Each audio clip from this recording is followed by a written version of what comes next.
मी तुम्हाला आता बोलवण्याचं सगळ्यात महत्त्वाचं कारण म्हणजे माझ्याकडे आता शारदाश्रम महाविद्यालयाचे पालक माझ्याकडे आले होते आणि आता त्यांच्या शाळेला एक नोटीस आली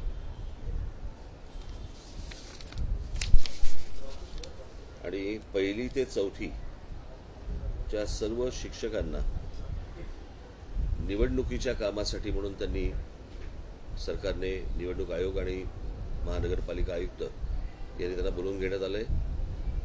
किती काळासाठी किती वेळेसाठी याच्या काही मर्यादा त्यांनी दिलेल्या नाहीत। हे शिक्षक काढून घेतल्यानंतर त्या मुलांना शिकवणार कोण आहे याची कोणतीही व्यवस्था नाही। आणि आत्ता माझ्या हातात जो पेपर आला त्याच्यानुसार साधारणपणे मुंबई महानगरपालिकेत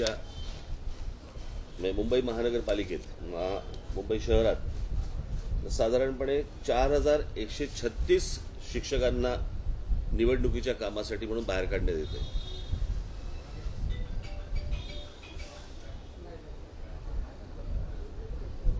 एवढे जर शिक्षक आता बाहेर काढले गेले तर त्या मुलांना शिकवणार कोण आहे याची कोणतीही व्यवस्था नाही। मला पहिला प्रश्न पडतो, निवडणूक आयोग 5 वर्ष काय करत असतं?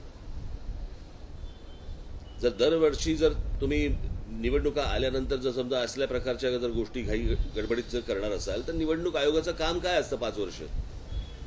असल्या प्रकारच्या कुठच्याही अरेंजमेंट्स, असल्या प्रकारची कोणतेही लोक हे तयार का नाही करत? ते आयत्या वेळेला या शाळांवरती हे दडपण का आणतात? आणि त्याच्यामुळे असं दिलेलं आहे त्यांनी,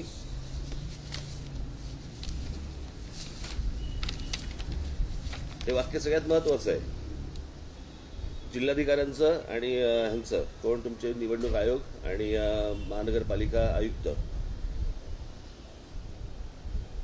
सर्व निरीक्षक, शाळा प्रशासकीय अधिकारी, अधीक्षक हे सगळे शाळांमधले उपशिक्षणाधिकारी यांनी सोबतच्या येथील कर्मचाऱ्यांना सदर हे आदेश अवगत होतील व त्यानुसार संबंधित कर्मचारी उद्या 10 वाजता संबंधित निवडणूक कार्यालयात हजर होतील याची दक्षता घ्यावी, अन्यथा संपूर्ण जबाबदारी आपली राहील।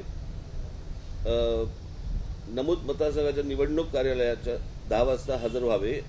हजर न होणाऱ्या कर्मचाऱ्यांवरती शिस्तभंगाची कारवाई करण्यात येईल। म्हणजे या शिक्षकांवरती शिस्तभंगाची